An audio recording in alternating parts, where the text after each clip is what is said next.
hide your kids, lock the doors. You're listening to HR's most dangerous podcast. Chad Sowash and Joel Cheeseman are here to punch the recruiting industry right where it hurts.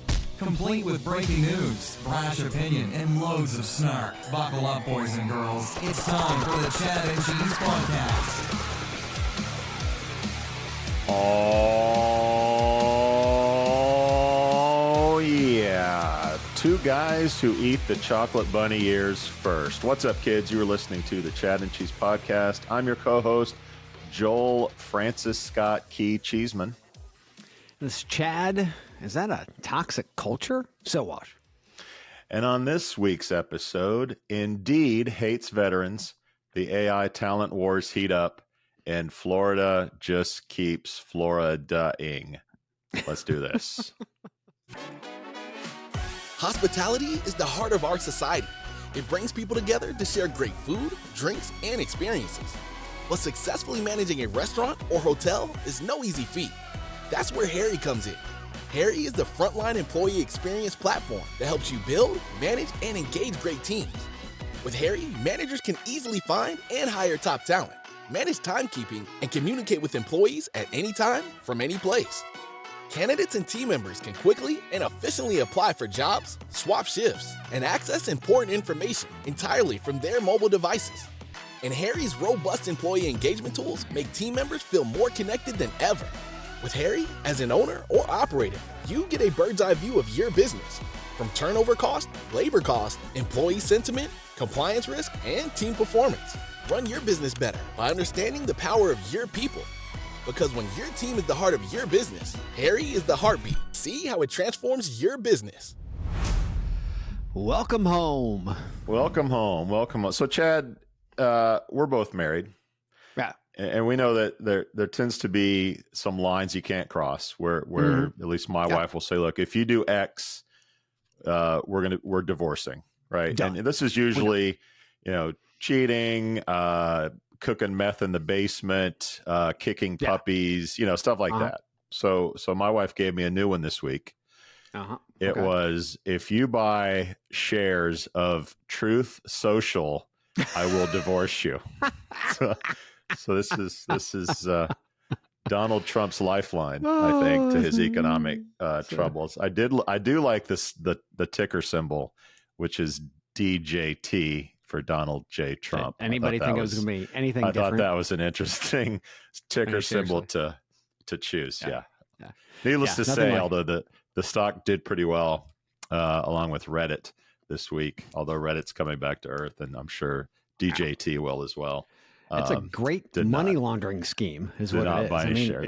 It really is. It's a great money laundering scheme. And they say that he has to wait 6 months to be able to cash out, unless the board, who are all his people, say that he can go ahead and cash out. So that's interesting. Great ultimatum. Way to go, Christine.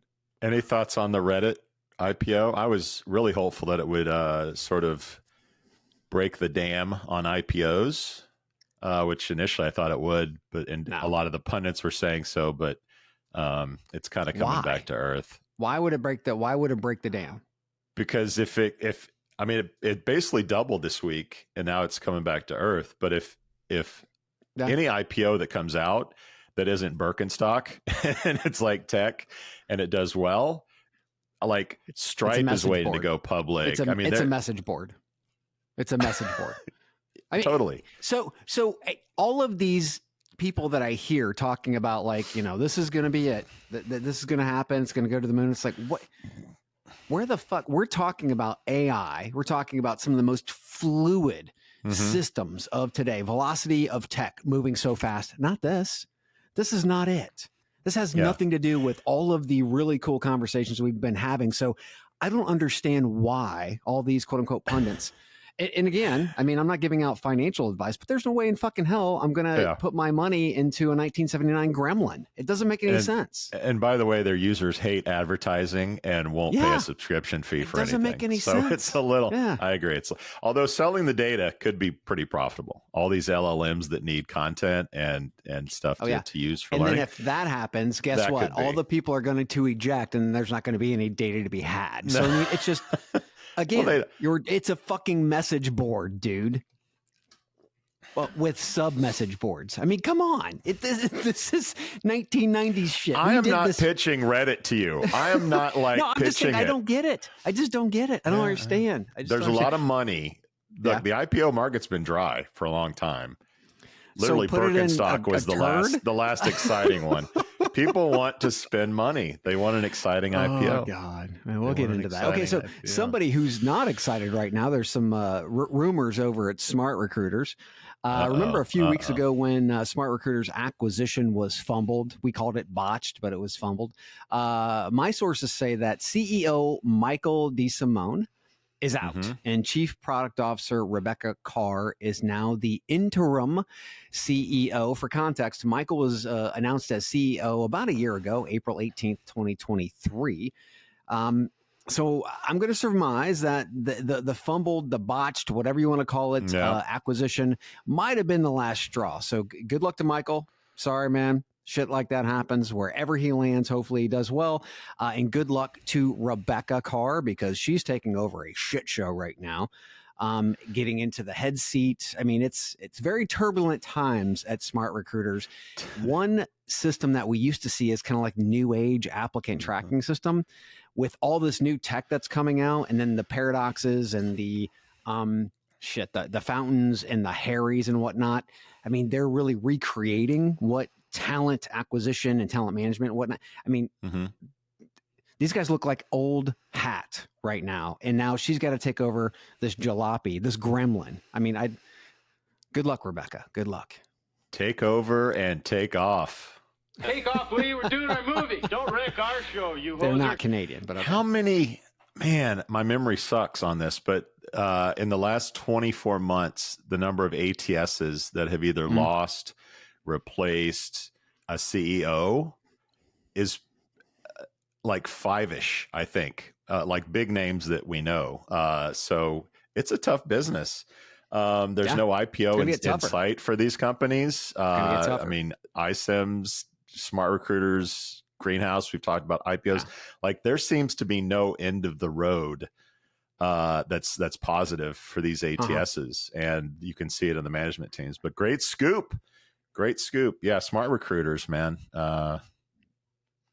There you go. I got nothing. Well, let's see if I can conjure up a shout out for the folks. All right, Chad, we've talked about Veritone, sponsor of the show, by the way. Full disclosure on that one.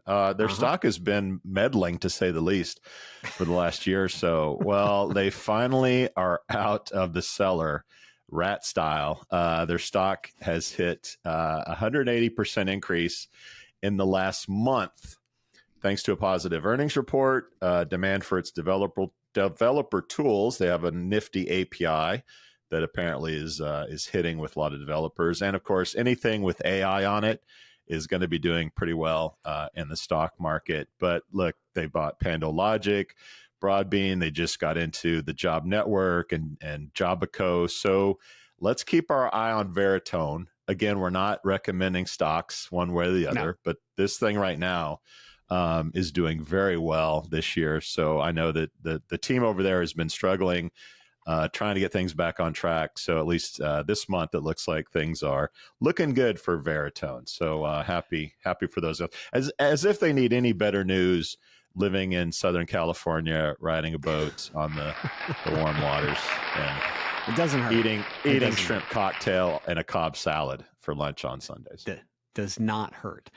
Shout out to companies who rectify bad hiring decisions. What do I mean by that? Well, you might have heard that after being ousted from the Republican National Committee, Chair Ronna McDaniels was then hired by NBC News as a political analyst. Imagine that. And then an employee on-air rebellion ensued, which then meant that NBC News rescinded the job offer to McDaniels. NBC Universal News Group President Cesar Conde said the following, quote, "I want to personally apologize to our team members who felt we let them down," end quote. Leadership isn't always about taking the raise when you do the right things. It's also about taking action when you fuck stuff up. And Caesar fucked some stuff up here, and his people knew. and they let him know. So wanting to be seen as a legitimate political analyst after trying to overthrow an election is probably a bridge too far. Yeah, this is a hot story that I haven't followed at all. My more left-leaning friends were in a tizzy about this one, and they're happy about the exodus of her. I don't know what she said. Did she have a show?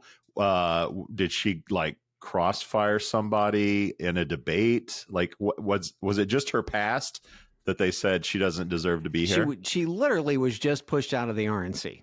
Yeah, just pushed out of the RNC, and one of the, I mean, not to mention she's also, I think, a witness for a lot of the shit that's happening, even especially in Michigan when they were trying to, rig elections or whatever the hell they were doing, right? Yeah, so it was pretty much a bridge too far for any journalist to say that they wanted her on the team, right? So whether it's right, left, doesn't matter. It's just, it's when you try to overthrow a government and you're leading the charge on that, it's probably a bridge too far. Yep. Well, from one bad hire to maybe a good hire that they could look at. I don't know if you've seen this. Mike Tyson is having a moment. Mike Tyson is having a moment. We talked about him going on Netflix this summer to fight. Is it Jake Paul or Logan? I don't know. One of the brothers there. Yeah. I think they actually have like a tag team set up where they can tag in and out. I could be wrong, but really, I think I know one's a legit fighter. The other one, I don't think Logan is. If it's not Logan, I'm pretty sure it's Jake. But anyway, Mike Tyson's having a moment.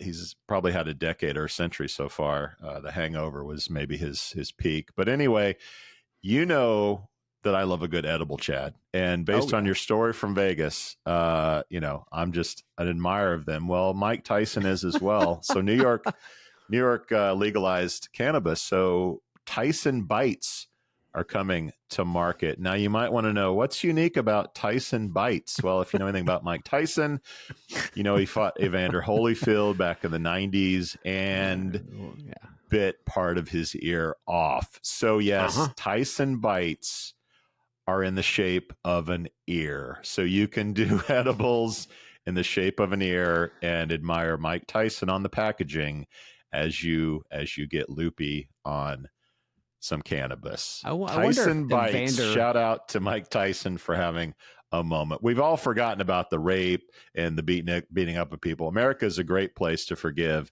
and make some cash, everybody. Yeah, I wonder if Evander gets any money off of this, since that was his ear. So I mean, that's a depiction of his ear. So therefore, he should get a cut. I mean, makes sense. That's a great legal argument, Chad. He certainly should. Yeah. And Evander's hurting for money, as far as I know. Really? Having 37 kids sometimes will put you in financial. You know what though? If he signs up for free stuff, and they all sign up for free stuff, they can get free T-shirts, right? Who's coming at you from Aaron app? We have a new T-shirt design, kids, that we'll probably release that this week, so everybody can partake and they can check it out. But from my understanding, Mr. Cheeseman, they are in production. Is that correct? All right. Yes, then we have. Now we go for the free shipping, so we don't get the rush order. So there will be a little bit of time, people. But we'll get. The goal is it's going to be the summer of Chad and Cheese T-shirts. Everyone's going to be sporting these at the pool, at the beach, at the local Chipotle and the Dairy Queen, at the casino. Casino on the Stratosphere. Yes. On the Stratosphere. Talk about that. But yes, free shit. Not only T-shirts, Chad. What else can they get going to chadcheese.com and clicking the free link?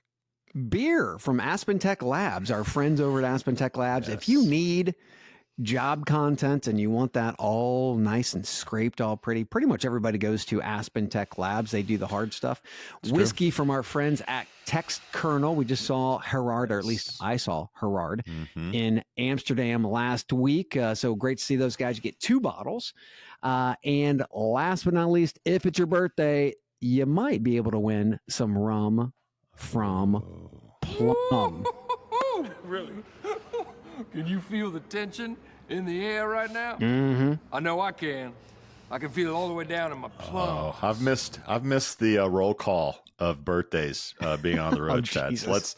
Let's get to it. Celebrating Like another half an trip hour. around the sun.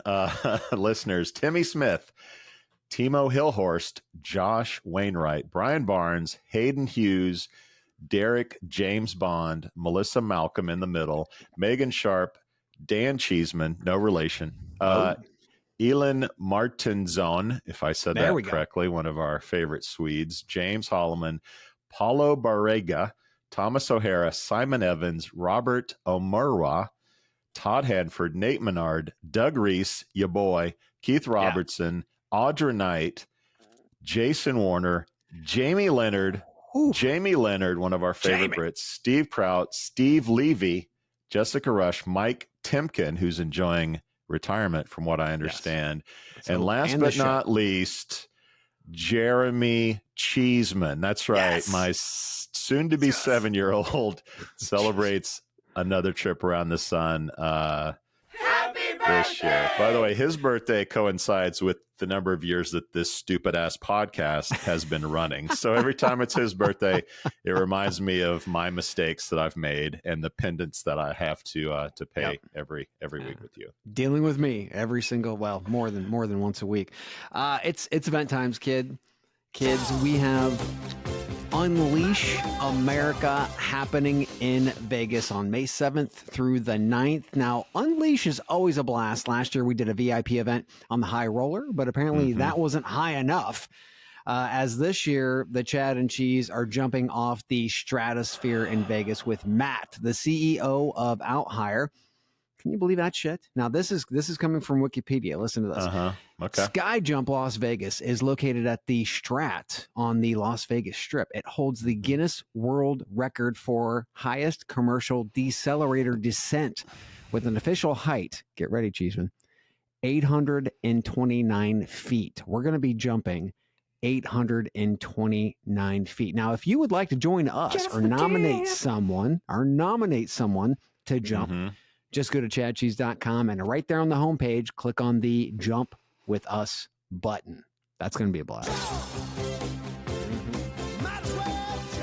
Then we've got a VIP event. Also on Google, Yes. there's only been one death jumping on the stratosphere. It was a suicide though. They weren't strapped in. Oh, it's So not just, the same.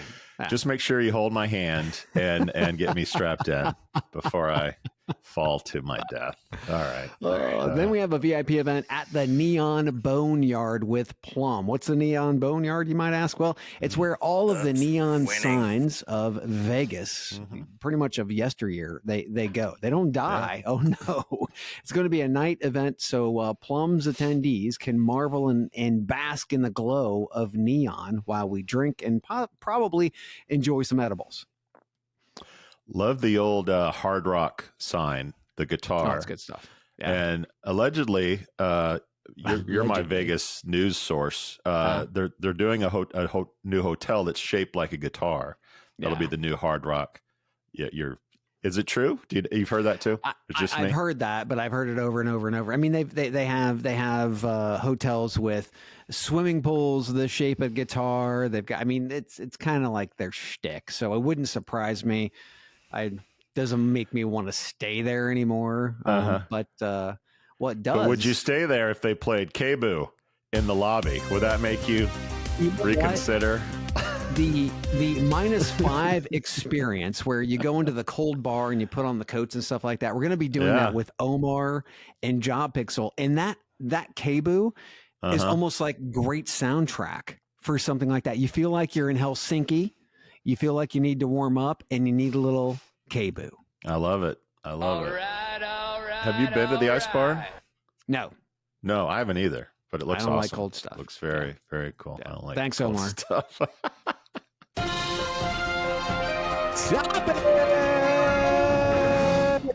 All right, not necessarily breaking news, Chad, but it's breaking news to us. Kind of went We've been quietly, away.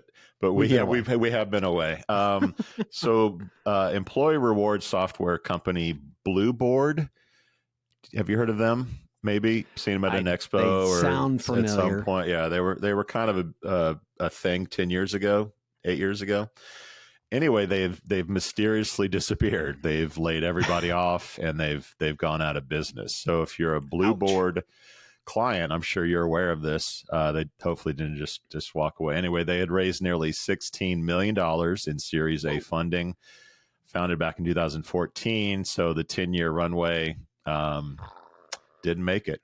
I mean, the employee rewards thing we talk about a lot, and it seemed to like kind of hit its stride in the pandemic, making employees feel nice and special. And it apparently didn't work out for Blueboard. So I kind of wonder, all these employee engagement companies, are they on the same path as Blueboard? Blackbeard and Blueboard. A decade old company that isn't, let's say, for instance, a vital piece of tech. Yeah, I can see that kind of going away or not going IPO. Let's just say that. Yeah, 10 years is a pretty long runway to end it. For a platform that's not a vital platform, it's not a vital point solution. You don't hear companies who are just, I mean, literally looking for RFPs for these types of platforms. No, but if you're looking for some folks that have some experience in this industry, go to LinkedIn, check out the Blueboard veterans. They might be looking for work, Chad. And if they're looking for work, they might be on Indeed, which brings us to our real topics of the week. The Indeed rumor mill keeps churning, Chad. This time, they're rumored to change how employers can contact veterans. Sources say starting April 2nd, Indeed is shifting to resume seats, receiving 10 complimentary resume contacts a month for veterans, down from unlimited outreach messages. But wait, there's more. Indeed is rumored to be sending letters to ad agencies saying organic traffic in the U.S. will no longer be a thing.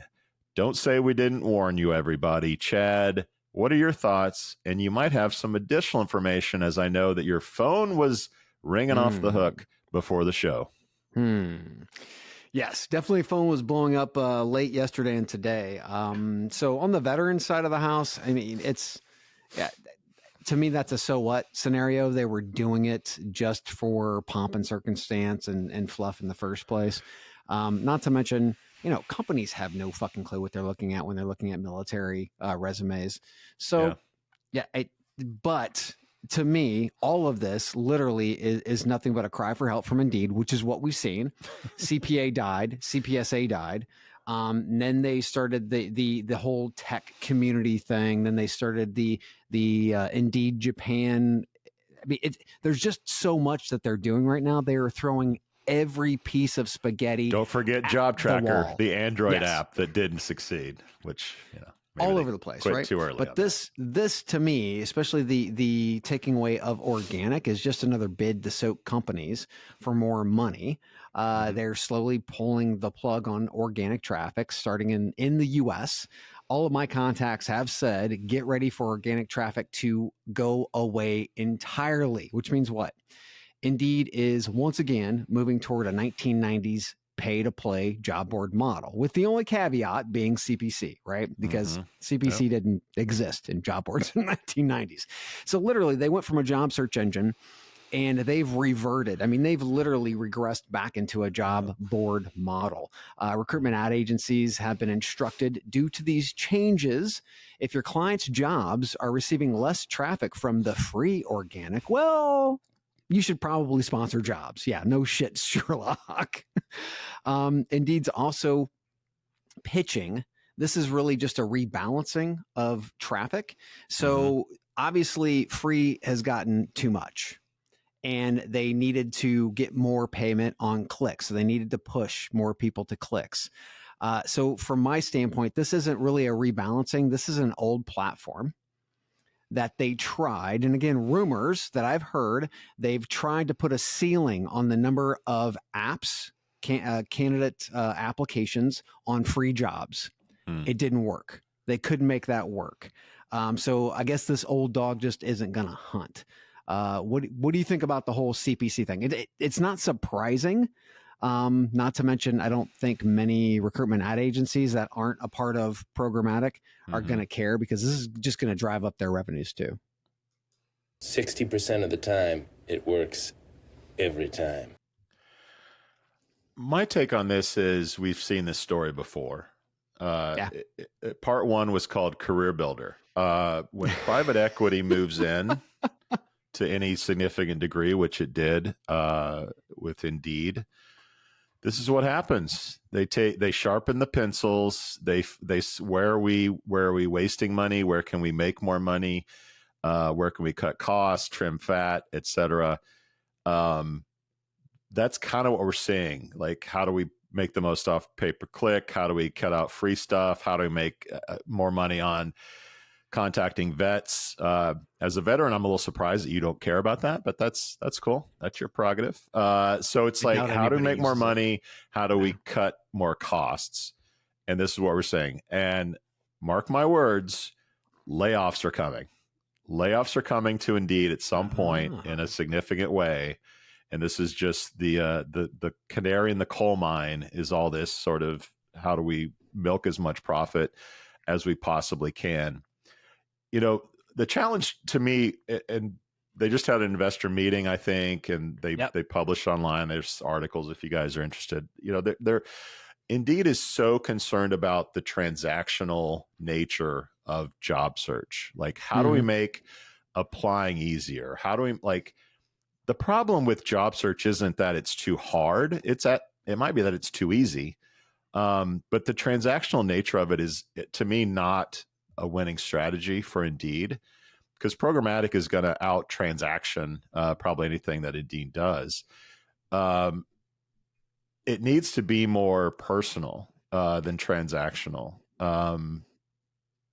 We both knock on LinkedIn a lot, and I think fairly so, on, you know, related jobs and jobs for you and things like that. The one thing that Indeed gets, or LinkedIn gets right, is if you search for a job on LinkedIn, it will show you who you know at the company. First degrees, I went to school with this person, maybe I'm second degree and they know somebody I know. Because if you learn anything from us kids, it's not necessarily what you know, it's who you know. And the transactional nature of Indeed and other job sites like takes a lot of that personal stuff out of the equation. LinkedIn's secret sauce is the people that are on the site. And I know you don't engage with it, but when people change jobs, look for jobs, they go to LinkedIn. So that network is powerful, and it does help people get jobs. So LinkedIn, to me, we're just in a cost-cutting efficiency game at Indeed right now. And maybe an IPO is coming in the future when they maximize profits.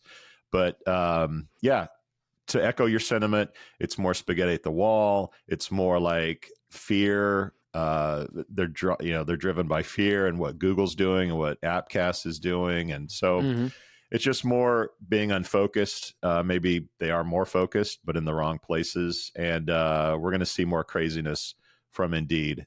Wait till the layoffs come, though. That'll be fun. So what I'm hearing is they should buy Polywork. So they should buy Stepstone, and then Stepstone should buy Career Builder. Never gonna happen. So one of the things that they actually said during their virtual investor update was the global HR matching market, composed of job advertising and talent sourcing, direct hire, retained search, internal recruitment automation, and temporary staffing, pretty big, is almost $330 billion, right? Yeah. The search engine opportunity only represents a portion of that, about 10%, right? Coming in at just over $295 billion, the global marketplace total addressable market reflects the remaining 90%. So the HR matching market, the thing that they're trying to go after, and again, I just don't see it because they don't have the technology unless they actually rebuild infrastructure. They can't get it done. They're matching it shit. They don't have a network to be able to lean on like LinkedIn does, right? Everything that they could have built and or acquired by this time, they just haven't, right? And it drives me crazy as you see a company with this much fucking money. They have tried to go down funnel. And they've done a shitty job of it. They have an interviewing platform that just fucking flopped, right? And they've pretty much given up on it. You can't. You've got to double down and find out what the issues are, and you've got to go down funnel. these guys, I don't know who the fuck is running the ship over there, but I've said it and I'll say it again. Chris Himes needs to fire himself. I love that their new motto is simplify hiring, and they own Simply Hired. Like, I don't know if that was planned or what that is. You know, in between you and I cabbage patching and doing the Running Man in between Cabo stints at the e-Congress conference in Amsterdam, there was a sentiment of like, people won't search for jobs anymore. Jobs will find them. And it seems that Indeed is in this sort of misdirection of reinventing what they do. And I'm not sure they should. Give me a box. Let me put in some keywords. Let me go to a site and apply. Like, back to basics wouldn't be the worst thing in the world for this company. They're not Google. They don't have the resources. Google's not even that Google. hard to be able to upfront screen to ensure that people are qualified before they actually go on to apply, which means you can charge more for that click because you know that they're a qualified candidate. I mean, just the basic shit. They can't get the basic shit right.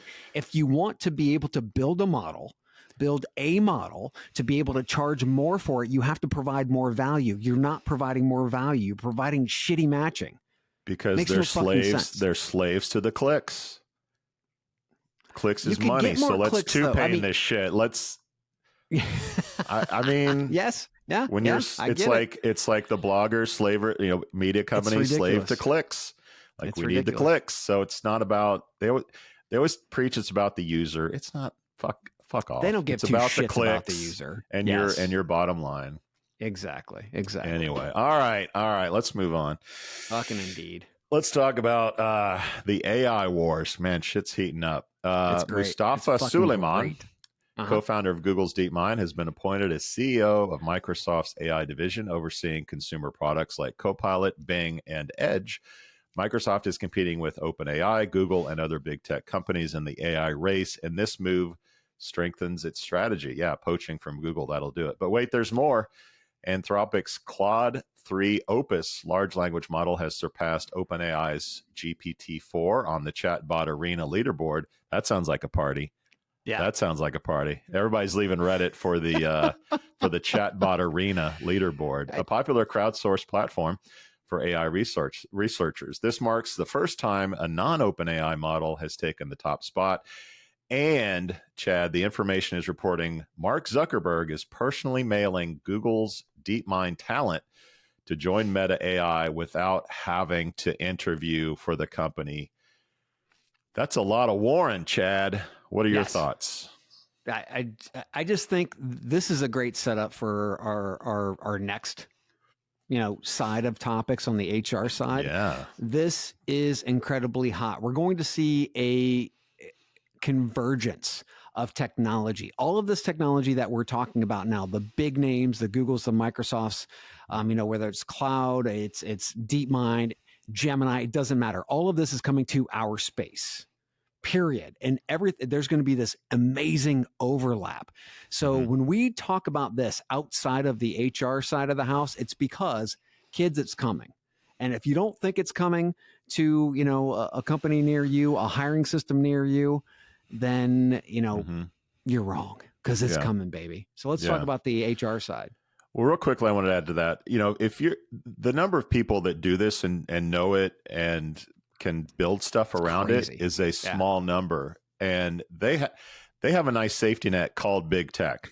So there's a ton of venture capitalists in the Valley and probably elsewhere that says, look, yeah, you could go to Microsoft, you could go wherever, but let me give you $50 million and you guys go build whatever the hell you want, and then it's yours. And if it fails, you can go work at wherever you want if it does fail. So to your point, a lot of people are going to jump ship to big tech, but a lot of people are going to say, you know what? I'm smart enough to run my own company. Here's someone willing to write me a check. Let's rock, baby. And yes, you're going to see this in HR and every other field. But let's talk about what we're seeing in our space just this week alone. Toronto-based Borderless AI has emerged from stealth with, get this, $27 million in seed funding for Alberni.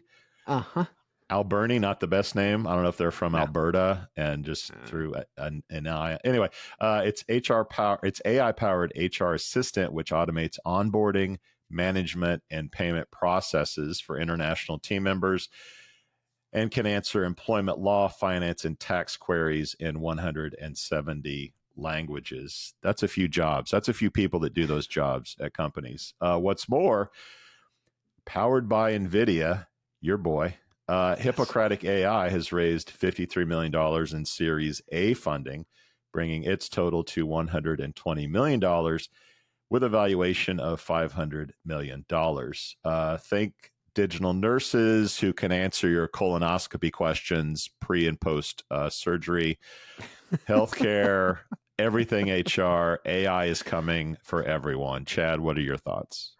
Yeah, so right out of the gate, the Hippocratic, holy shit, dude. Did you watch the demo? There's an AI discharge nurse who's following up after a surgery, and they actually tape a call. Yeah. It's amazing, and it's incredibly fluid. The estimated cost of this nurse, discharge nurse, her name was Linda, that's around $9 an hour. So, I mean, again, not cheap. Although you've got to remember, Linda can scale. The bot Linda can scale, where the human Linda can only do one call at a time, right? Yep. So this just makes a hell of a lot of sense. Plus, you said the magic word, NVIDIA. I mean, NVIDIA's in.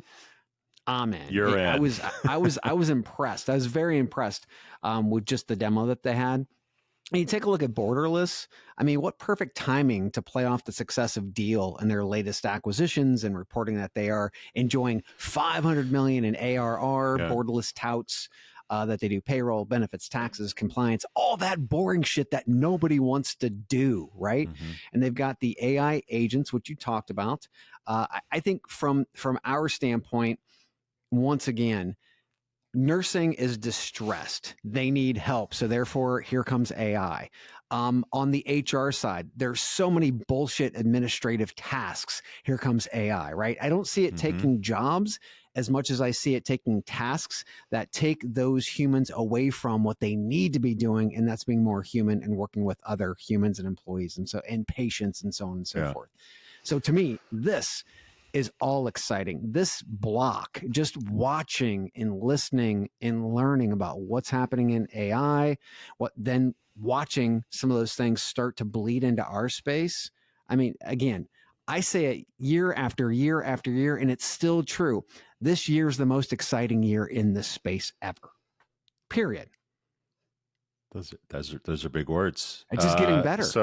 So not only can Linda help me figure out what this bump on my ass is, she can also tell me what my vacation PTO time is for this year. So the digital clones are coming for every opportunity. You know, I think, you know, to your point, we've done 2 conferences this year already, and the question, are all of our jobs gone? Is a typical theme at these conferences, and to me it's amusing how much experts dance around the issue of we're not losing jobs, or only people who don't know AI are losing their jobs, or no, you just have to know AI to augment your job.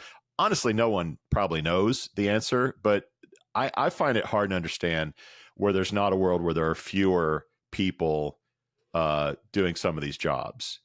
I don't think you'll need as many people. Now you'll have to have people that understand how to use this shit and do it well. I don't think it's just going to be a magic wand and all these things are done.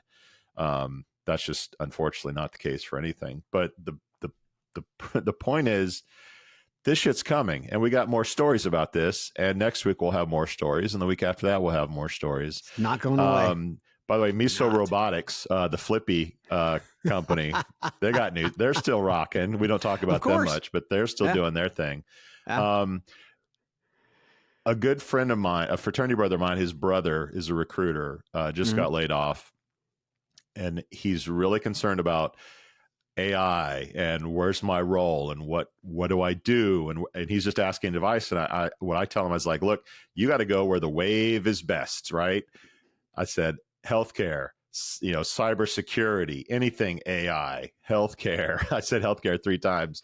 I mean, if you're worried about where it's going, like plumber, carpenter, well, HVAC. he's a recruiter. He's a recruit. Well, okay, recruiting plumbers, I guess you can.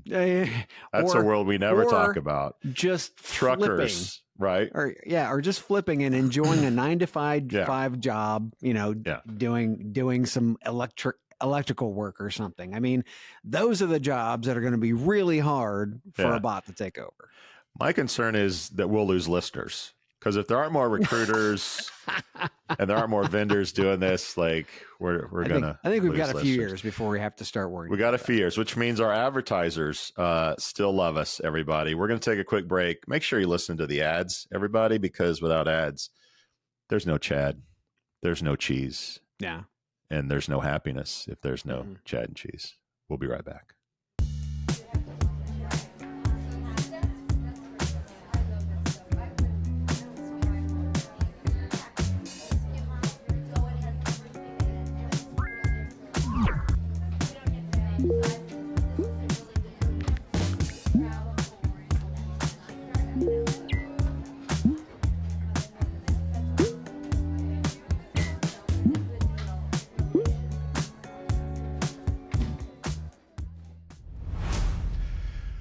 Let's talk immigration, Chad. I don't know if you've watched any of the news channels on your TV set, but immigration's kind of a big story, not only here but around the world. It's so scary. So Wall Street Journal story recently kind of clarified that it's maybe not awful. The story says, Despite the debate around the merits of the current levels of immigration, economists at major firms on Wall Street argue it has been a major boon for the economy and added trillions of dollars to U.S. gross domestic product. The benefits of this influx have not escaped the attention of policymakers, such as Federal Reserve Chairman Jay Powell, who say migration has boosted employment, fueled consumer spending, and eased post-pandemic labor shortages. My God, Chad, let's all get off the ledge for a second. What are your thoughts?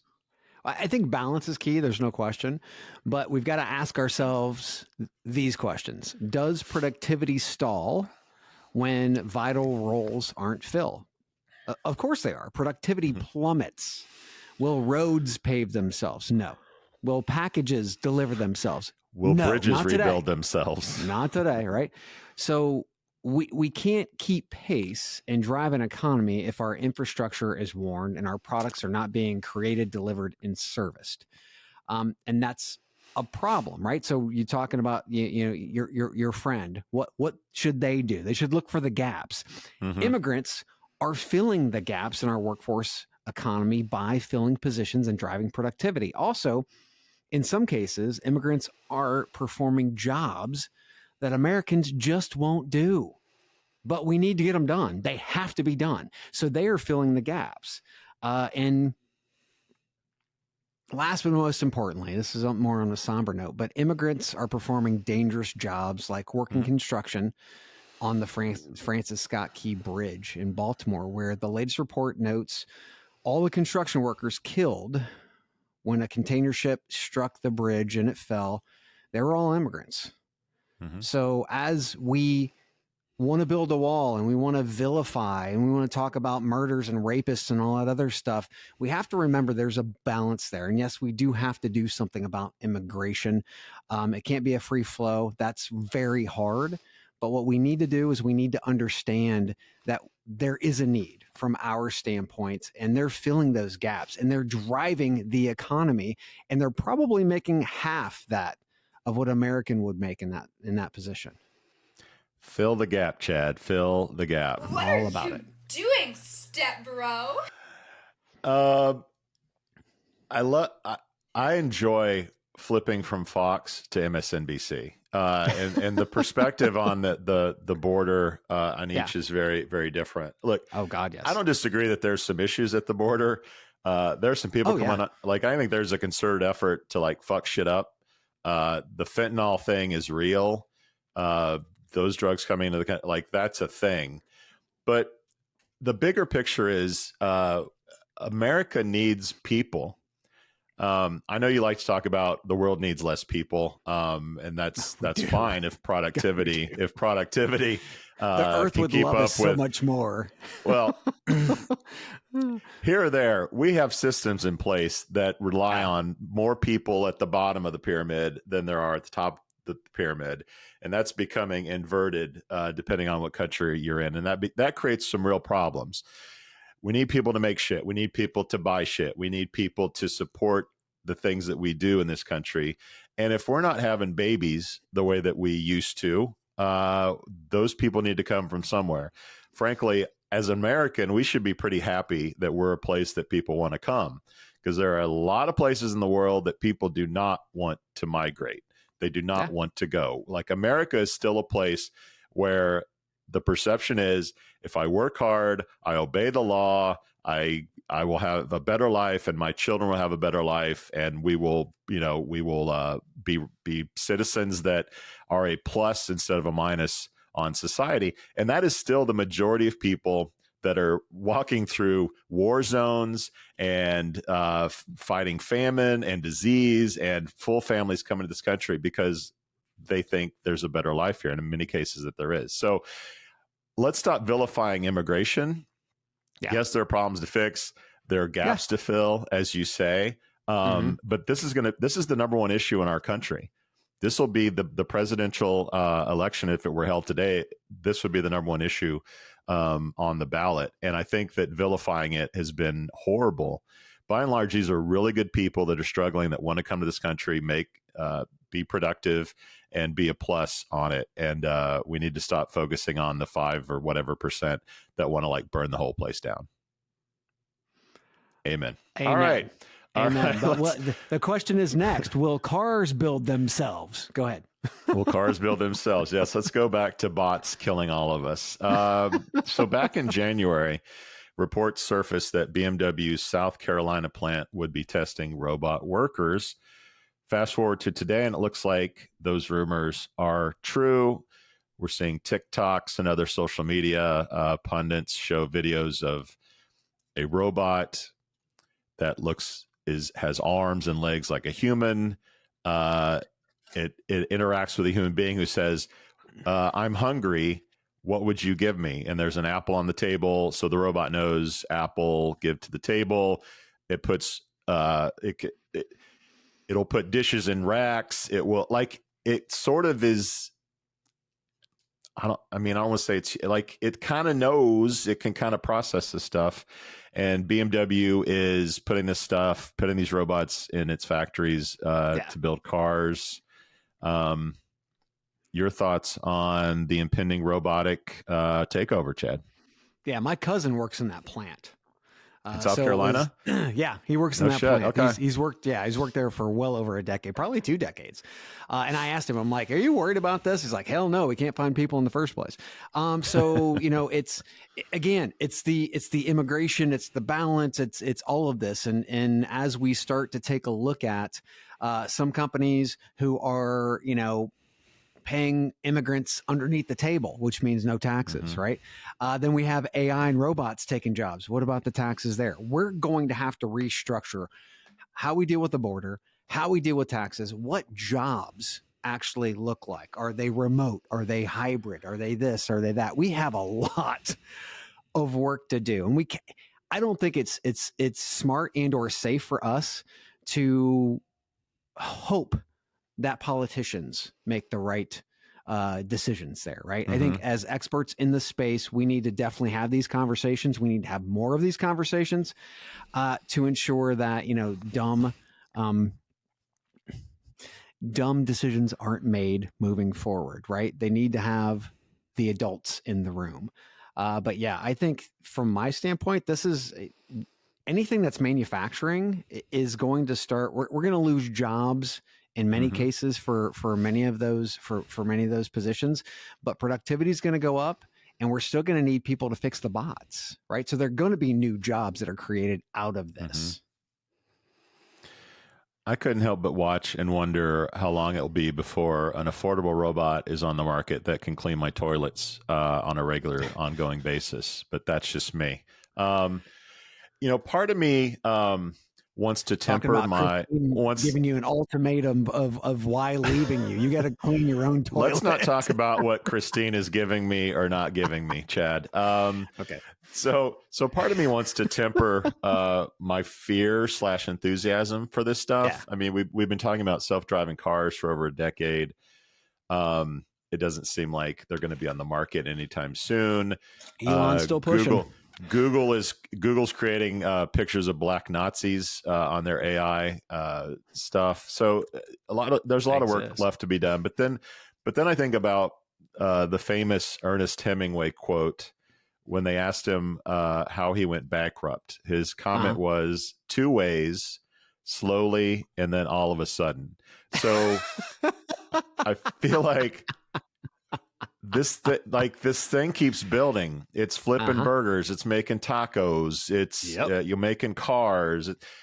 One of these days we're going to look up and this stuff is going to happen quickly because it's past all the regulation stuff, or it's finally hit a tipping point of evolution, and the robots are going to be here. I don't know when, but at some point it's going to happen quickly, and we're going to look up and go, holy shit, robots are everywhere. They're doing a lot of stuff.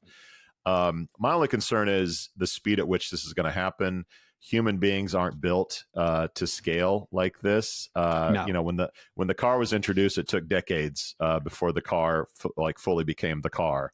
Right? People had some time to adjust. I think UBI has to be on the table at some point. People that are displaced are going to have some sort of welfare, upskilling, educational resources. We're going to have to really rethink how we're training our people and taking care of our people. But this is going to happen. It's just a matter of when. And get yourself ready. Get yourself on LinkedIn Learning and get them badges, people, because you're going to have some new skills, or learn to podcast or some shit. Something that doesn't take a lot of intelligence. Just become a podcaster. We'll be right back with some OnlyFans because we've been on the road and have been jonesing to talk about OnlyFans. LinkUp is the leading provider of deep, accurate, and actionable labor market data. Unique in that we only get job listings from the one source of truth, the employer's website. By going to the source, we avoid all the duplicate and expired job listings that plague job boards and thereby other job data sets. Our data offers the clearest window into employers of all types and sizes throughout the world for an ever-growing number of use cases and applications.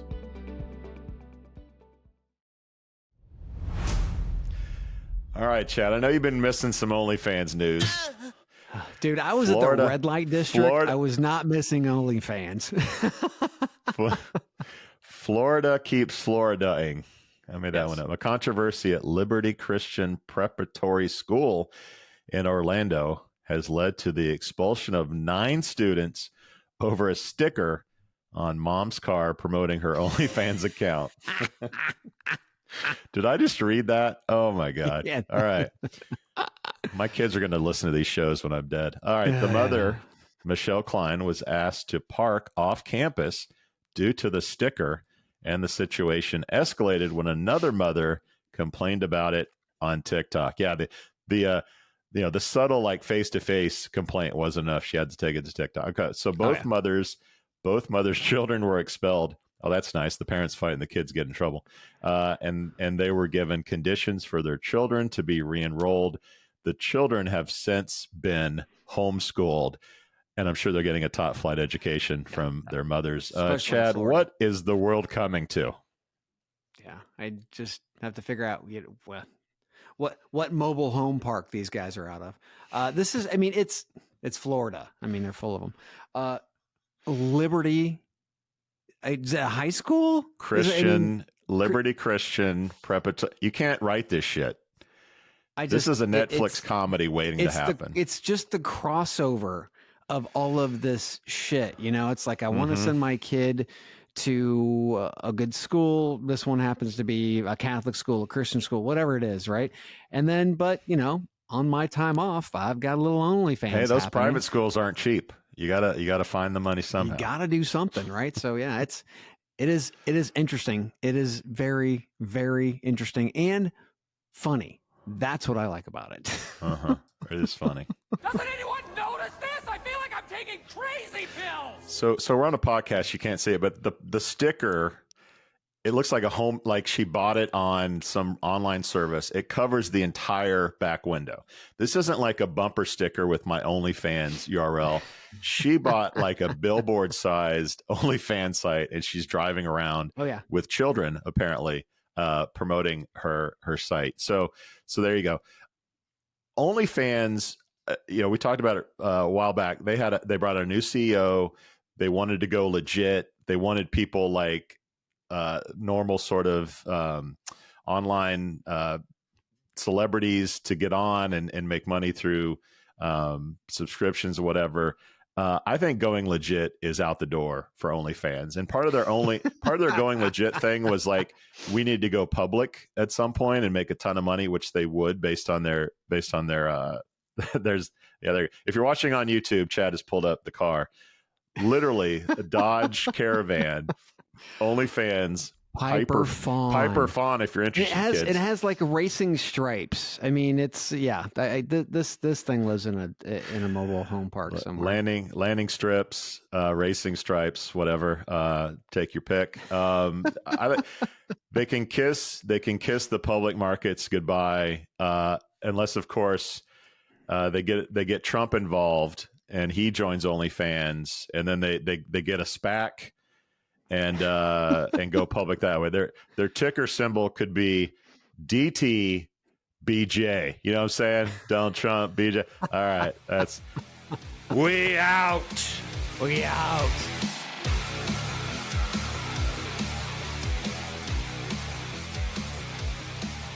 Thank you for listening to what's it called? A podcast. The Chad. The Cheese. Brilliant. They talk about recruiting, they talk about technology, but most of all, they talk about nothing. Just a lot of shout-outs of people you don't even know, and yet you're listening. It's incredible. And not one word about cheese. Not one. Cheddar, blue, nacho, pepper jack, Swiss. So many cheeses, and not one word. So weird. Anywho, be sure to subscribe today on iTunes, Spotify, Google Play, or wherever you listen to your podcasts. That way you won't miss an episode. And while you're at it, visit www.chadcheese.com. Just don't expect to find any recipes for grilled cheese. It's so weird. We out!